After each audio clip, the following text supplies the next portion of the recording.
Like, I remember one of his key things for Mario being like an abusive brother is that, uh, in like one of the Mario sports games, he'll like grind his shoe into Luigi's foot, which I mean is like a dick move, but like that's what siblings do.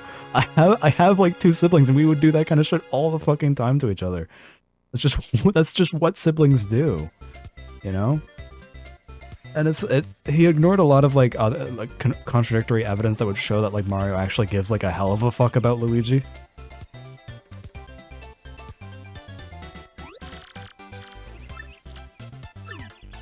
You know, like how appreciative Mario was when Luigi saves him from in every single Luigi's Mansion game, basically. Like that's like the entire plot of Luigi's Mansion, that Mario is like the victim for once.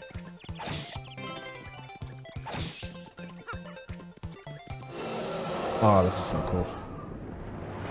Oh. Wahoo!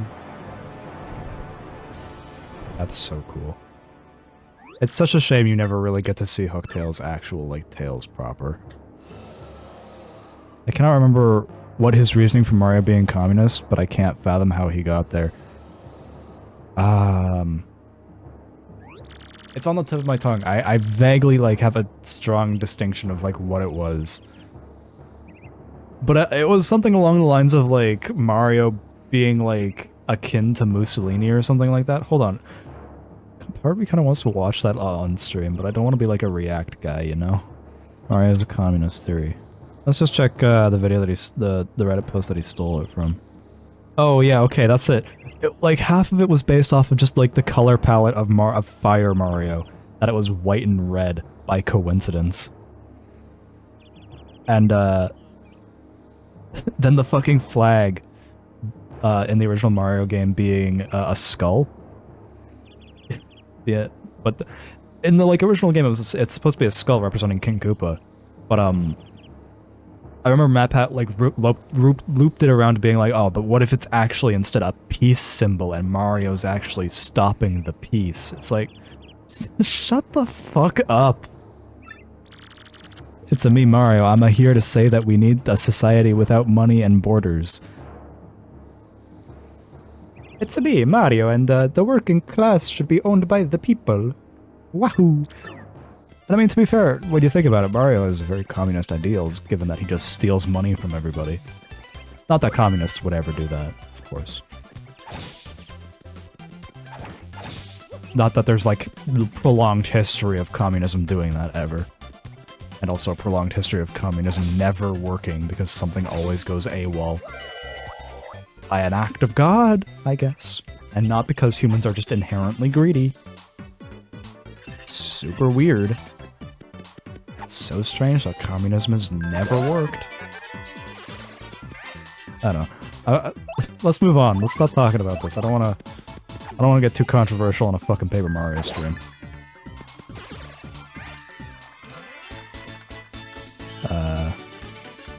Yeah. What if the Mario, but communism? MatPat's such a he's just such a goofy little man. It's super easy to riff off him these days because he just does so much shit that's super easy to make fun of.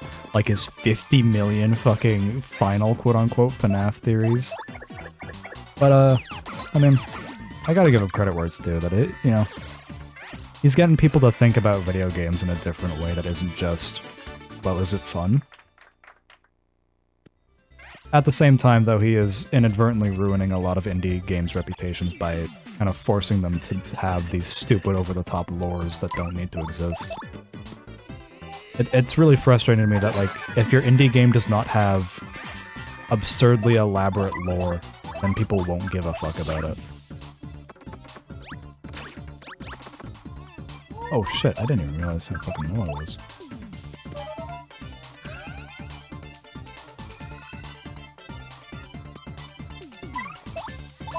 Where the fuck I went out?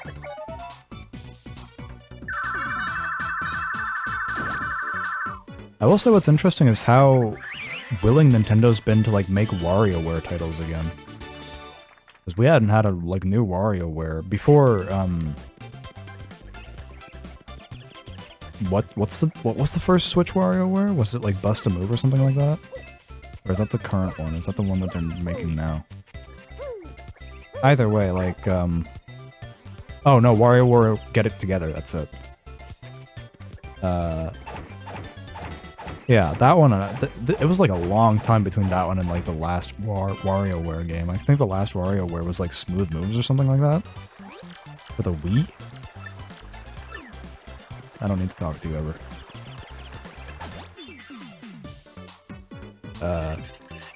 So yeah.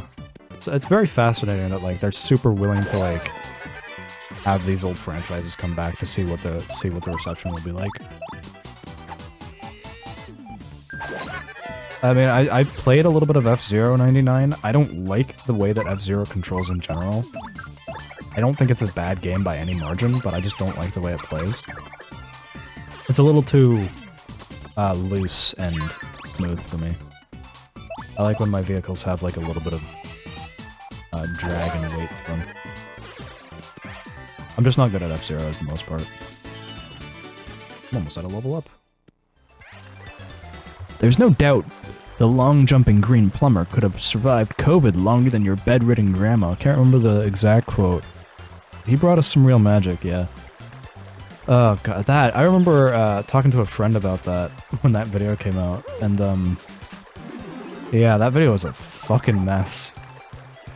Cause I remember too, cause wasn't it that he released the video and like people got mad at him about it, and his response to it was to change the title of the video to censor coronavirus. It's like you know, I don't think that's what people were mad about, Matt.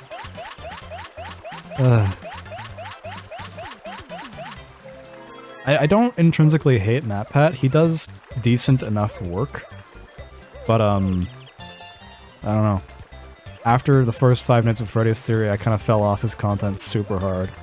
The last theory I actually remember watching and enjoying was his, I think it was his one and only Super Paper Mario theory, where he was talking about like the mysterious L, or Mr. L, or whatever his name was. I've never played Super for a prolonged period of time.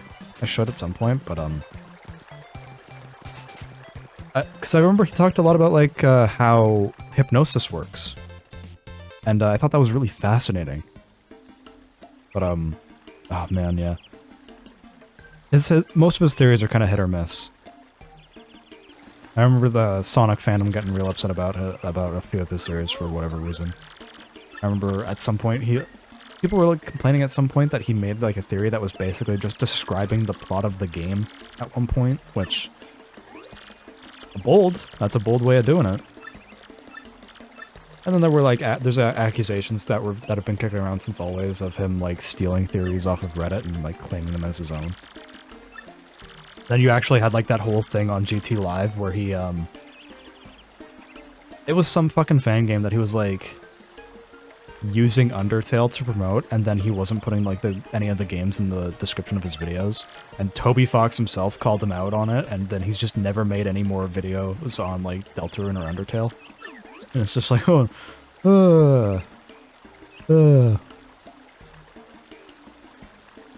yeah, what the fuck is with that? What the fuck is with, like, food theory and fashion theory? I swear to fucking god, I was in a call with, like, friends back in, like, 2019, and I predicted fucking food theory at some point. I was like, yeah, watch MatPat make, like, fucking a theory about why chicken nuggets are actually super harmful for you. And he'll call it like fucking McDonald's or food theory or something like that. And then like fucking 2 years later, bang, food theory, and I'm just like, parlay fuck? I would like some royalties, MatPat, please and thanks. Ugh. His ass needs to stick to his lane. Well, if he stuck to his lane, he'd still be like a fucking drama kid. Because if you watch some of his like first ever videos back when they're still up on the channel like I did, you'll learn that he was like a theater kid. And he didn't even really care about video games all that much. Like, he likes video games, of course. I'm not gonna say that he isn't a real gamer or anything like that. I think he is. But, it's very clear what his passions truly were, and it was not video games. Politely, of course. He's always had a bigger passion for film and, It's like his film theories are decent enough. They're super interesting to watch. As bland as some of them may be, like, oh, could Spider-Man actually survive swinging on the web? It's like, yeah, probably not, but who cares? It's fucking fantasy. I swear to God, if MatPat ever makes like a Lord of the Rings thing, or if he has currently and I'm unaware of it, yeah, he's an entertainer at heart. I mean, I'm not gonna get upset about him for using video games to entertain people. I do that. That's pretty much all I do. That's what I'm doing currently. But it'd be nice for him to like know what the fuck he's talking about before he starts doing this shit. God damn it. Alright, I'm gonna buy 2 of these. Just from the get-go. I know, it'll give you some before you need them, but they're just good to have. Everyone that everyone who's ever met MatPat in real life that I've seen online has said that he's, like, genuinely super nice in person, so I believe that. I firmly believe he's super nice in person. But man, his videos do not do a great job of, like, showing that he's, like, any sort of knowledgeable about anything that he talks about.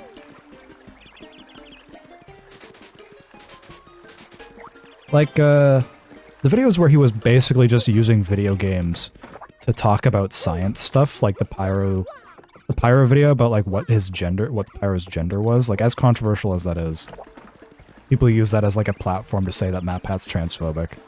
I don't think he is.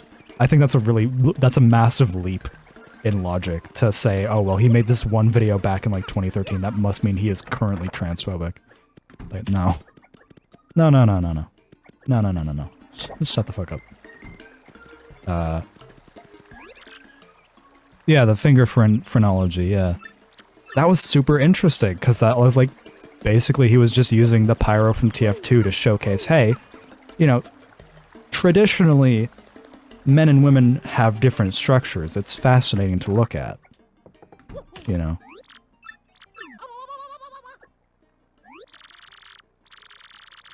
So. I mean, even the Mario is a communist theory, that was at least, like, educational in the way that it, like, taught ways to kind of see... to kind of, like, see the signs of, like, stuff that might be a little bit dangerous to believe in.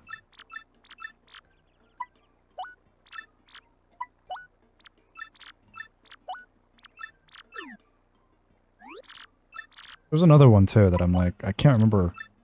but it was also really interesting. Oh, yeah. Oh, the fucking, the Luigi Rosalina video, where, like, Luigi is Rosalina's father. That one was also super interesting. That's actually, how I learned about genetics before I actually learned about it in school.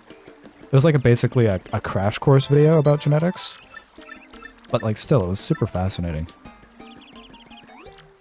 And I've not watched MatPat's videos in a hot while, so I don't know how much science he still currently injects into his videos. But from the things I've seen, a lot of them now are just, well, what if this thing is actually not what it seemed, but it mean this? I was like, okay, what's your source? And then his source is, oh, well, you know, trust me. And then MatPat fans will parrot that as fact for the next, like, 5 years. I remember when the Salad Fingers video came out, David Firth came out, like, a month later being like, yeah, that video was complete ass, and not right at all, in the slightest. And I was just like, oh, okay. Thank you, David Firth, for being a good boy. I think it's mostly him doing his fanfics now. Like, his own fanfiction, like, making up shit that he wants to, like, making up his own canon, or what? It's like, when you say he's doing his own fanfics now, it kind of implies to me that, like, he's just reading his own fanfictions, like, MatPat fanfictions.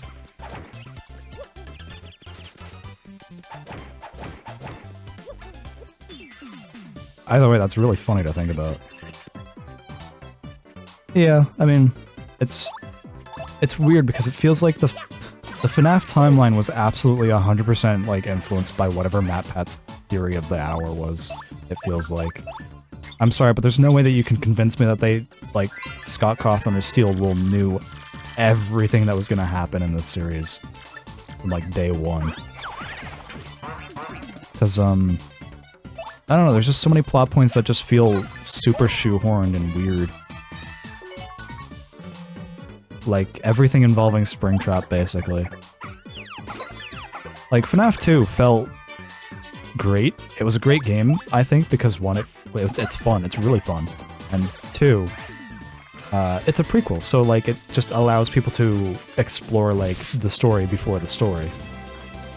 But then FNAF 3 came out and it kind of fucked with the timeline even more by making it like a late sequel. Yeah, right. That's what it feels like. Especially like Help Wanted and Security Breach era. Like Steel Wool era definitely 100% feels like they're just like running off fumes of whatever the community thinks. Which, I mean, weirdly, I've seen that happen before, where I've seen people in, like, other communities for other media be like, oh, well, it'd be really cool if this is what the show did, and then the show did that, and I can't tell if it's, like, if that person was just really good at predicting things, or, like, if that was the showrunner or creator just being like, oh, that's a good idea, let's do that. Because there will be things that'll be like, okay, well, that doesn't feel intentional. You know?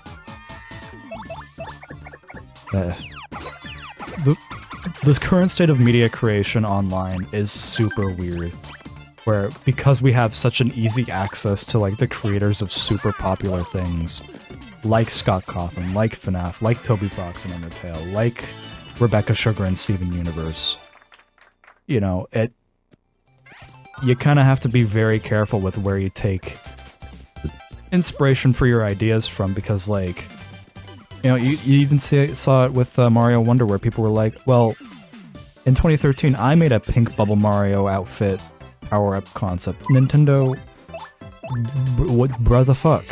And it's like, well, at this point, there's so many fan Mario power-up concepts that Nintendo physically cannot do anything without it being, like, already done by a fan. You know?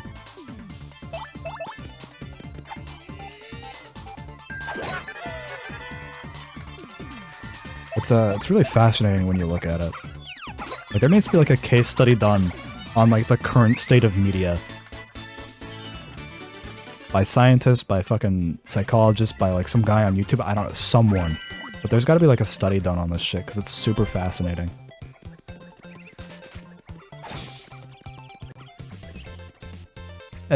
To go back to MatPat really quick, it does kind of frustrate me that he completely fucked up the search term for game theory, because you can't, like, look up game theory and find out, like, and, like, get answers about, like, game design shit. You look up game theory and now you just get, what if the Mario but communism, or what if the Sonic be dead? It's like, okay, I don't want this. I want, like, game design information, please and thank you. Yeah. When your fanbase is that big, it's impossible to not overlap with fan creation sooner or later. Yeah, exactly. It's super tricky to kind of... You have to be super careful. And at some point, fans just kind of have to concede that, like, something like Nintendo, the statistical likelihood of them being, like, having the same idea as you is going to be, like, higher than usual. Because it's not like the bubble costume was even that particularly creative, it was just the color pink. Imagine being a scientist and trying to look up the actual scientific theory named game theory. Yeah, right? And just getting like, if Sonic ran as fast as he did, he would explode? And it's like, oh boy. So now you have to look up like specific books and shit. Like I had to look up rules of play, game design fundamentals instead of just game theory and winding up with the book. I don't like saying this, but MatPat has definitely like fucked up an entire generation of media comprehension for people. It's not just MatPat either, it's all of those like theory channels. Even shit like Nightmind, who does remarkably better work than MatPat, still kind of like fucks up media analysis because people now just wait for him to make a video. Pretty sure I literally made a pink bubblegum Mario when I was a kid. Yeah, probably, that's the thing, is that it's super easy to come up with Mario power-ups. I guarantee you someone when they were like 6 was like, well, what if Mario had rock powers, and then Mario Galaxy 2 came out and there was Rock Mario, and he was like, wow, what are the odds? And then you have like Hammer Bro Mario, which is literally just fusing two characters together like Sonichu. But it's official. You know? Or not Hammer Bro Mario, but like Boomerang Bro Mario. You know? Or fucking Cat Mario, it's such a like, half of Mario power-ups are such basic concepts. It's like, okay, well, here, watch me concept something new, like Thunder Mario. He has a yellow, instead of red he has yellow, and instead of blue he has black. Thunder Mario. You know? Or what if Giraffe Mario, where he looks like Gregory the Giraffe from Toys R Us. And instead of brown and yellow, he is red and blue. And has the mustache. You know, it's such a... The one specific one that I'm referencing was like, they made it way more interesting because it actually like designed his hat and shit to look more like bubbles, like a pile of bubbles. But it was like almost one for one, the exact same color scheme as like Nintendo's official thing, and it's like...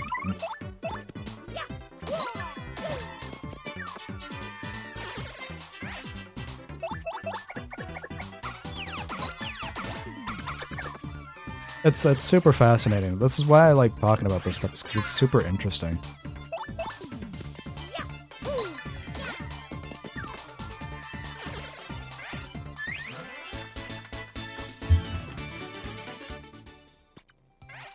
I remember, though, on the note of like doing things as a kid, I used to print off PNGs of all the characters from Thousand Year Door, just to have like IRL Paper Mario stuff, because I was such a big fan of it, and I was just like, fuck off.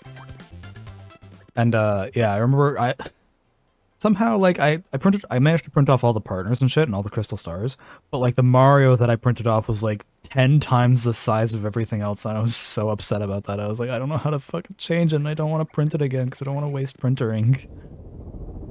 But yeah, it was a time.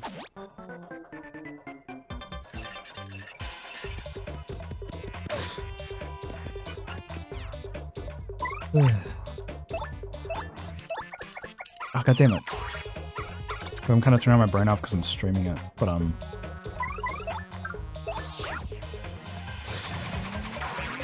little did you know, you predicted Giant Mario. You're right, I did predict Giant Mario. So that happened before New Super Mario Bros. Came out. Nintendo, you gotta give me royalties for Giant Mario. So I came up with Giant Mario. And the thought process is, what if the Mario but big, you know? Like, and I mean, even then, it's such an easy joke, but like, the fact that like Mario and Luigi and Peach and Mario Wonder, like they blow up like balloons, that's just like such an easy inflation joke that, like, how are they supposed to come up with anything? Because it's already been done by like the audience, you know? It's a time. It's a fucking situation. So, no, I don't feel bad for people who are like, well, Nintendo took my idea, because I don't think it's true. And I do kind of feel bad for Nintendo because they can't do anything without someone trying to claim their work. You know? That's why I think there's like a thing in TV where if you don't get like approved to submit a pitch or something like that, then oh yeah, they brought back like the weird inflation thing for Mario Wonder. Let's see if I can like actually, I don't know exactly. It's one of the Wonder Flower power-ups where like the characters all blow up like balloons and shit. It's super fucking weird. Ah shit, I just lowered my fucking game audio super badly. Shit. Nope. You fucking stop that. There we go. I don't think they actually like for real brought back. They had that in Mario World?